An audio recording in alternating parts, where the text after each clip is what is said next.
संगठन के लिए हथियार इधर उधर ले जाना हमारी जिम्मेदारी। राजस्थान के राज वैद्य हमें हथियार उपलब्ध कराने में हमारी सहायता करते थे। भगत सिंह, सुखदेव और राजगुरु को छुड़ाने के लिए जो बम बनाए गए थे उनका परीक्षण हो रहा था। जंगल में भगवती जी और दो लोग गए थे। उसके बाद हमने भगवती जी को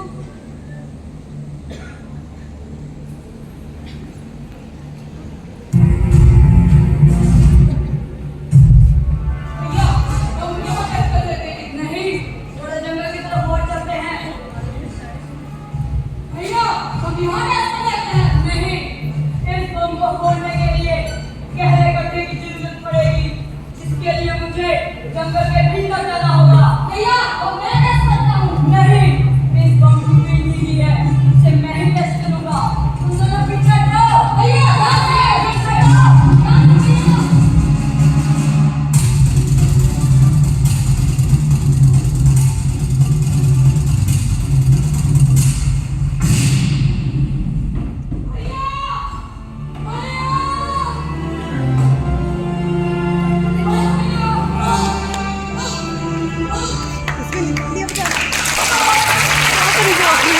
सीन खराब हो जाएगा आगे बढ़ेगा।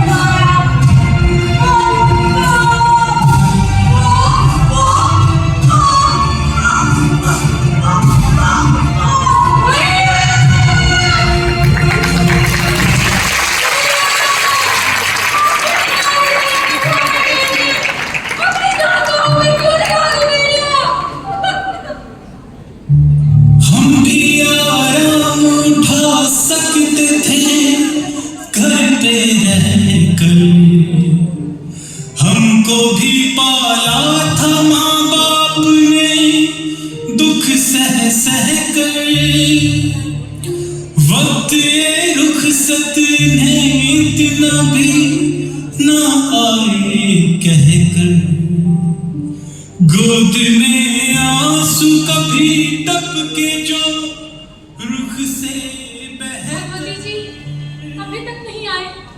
कहीं पुलिस ने उन्हें अरे नहीं नहीं ऐसा कुछ नहीं हुआ होगा। मैं वैसे ही सोच रही हूँ। हे भगवान उनकी रक्षा करना।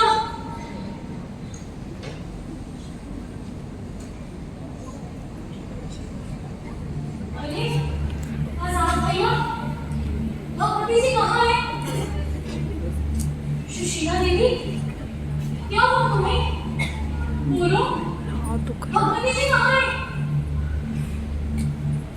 आजाद भैया तुम भी बताओ कहाँ है वो? अरे बोलो सुशीला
एक टुकड़ा पुलिस वालों के हाथ लगा, जिससे उन्हें ये शक हो गया कि गोली चलाने वालों में से एक महिला भी थी।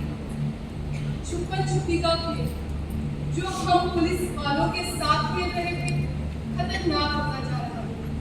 हमारे साथ साथ शची भी दरबदर हो गया था। हमने शची को सुरक्षित हाथों में सौंप कर अपने आत्मसमर्पण की खबर डाल दी कि या तो पुलिस हमें गिरफ्तार करे वरना हम स्वयं को स्वतंत्र समझेंगे। वाह दुर्गा जी वाह, मान गए आपको। पुलिस ने अपनी पूरी कोशिश की, लेकिन जब तक आपने नहीं चाहा कोई आपको छू तक नहीं पाया। बड़े बड़े बाजों को अपने शिकंजे में कसा है, पर पूरी मां इस बात का अफसोस रहेगा कि आप जैसा पंछी मेरे हाथों से कसता रहा। आइए चलिए। आपकी गाड़ी? मैं सिपाही इंस्पेक्टर शिवानंद दुर्गा जी को लेने आया हूँ। लेकिन उन्होंने किया क्या है?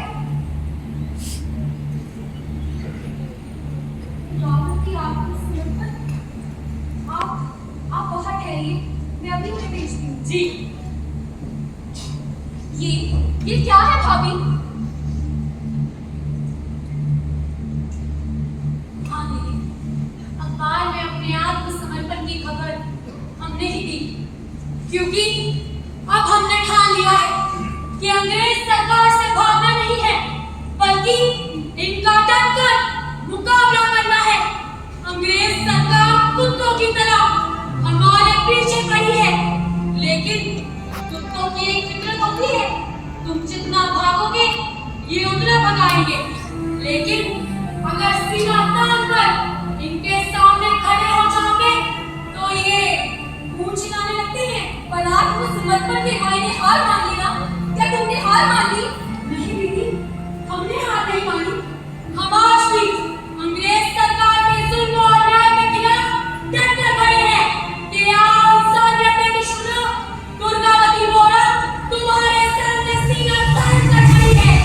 उसको ये अंग्रेज हमें आजीवन पकड़ न पाए, इसलिए हम खुद आत्मसमर्पण करते हैं। मैंने अपनी सारी भूमिकाएं निभाई हैं, अपना हर एक फर्ज अदा किया है मैंने। कभी एक पत्नी का, एक गृहिणी का, कभी एक देशभक्त का, तो कभी किसी की भाभी का। लेकिन मेरा मतलब नहीं है, बल्कि आजादी के बाद एक नए भारत का निर्माण करना है, और ये काम शिक्षा के माध्यम से ही संभव हो सकता है। मैं ये देश की उपजाऊ भूमि को शिक्षा से सींचूंगी, ताकि आने वाली पीढ़ी तरफ सके। अब मैं कोई जासूस या क्रांतिकारी नहीं, सिर्फ एक अध्यापिका।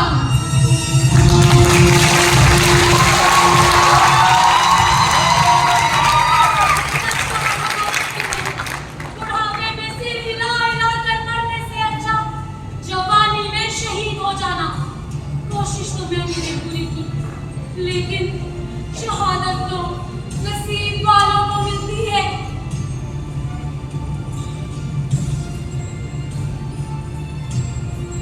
एक क्रांतिकारी के रूप में दुर्गा भाभी का सफर यहाँ खत्म हो चुका है, लेकिन एक माँ और एक गुरु के रूप में उनका सफर अभी बाकी।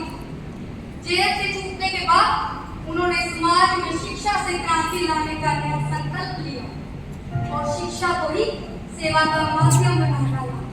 लखनऊ में उन्होंने मॉन्टेसरी इंटर कॉलेज की स्थापना की और बच्चों को ज्ञान से रोशन करने के काम में खुद को आजीवन समर्पित कर दिया। ऐसी भी हमारी भी दुर्गा भाभी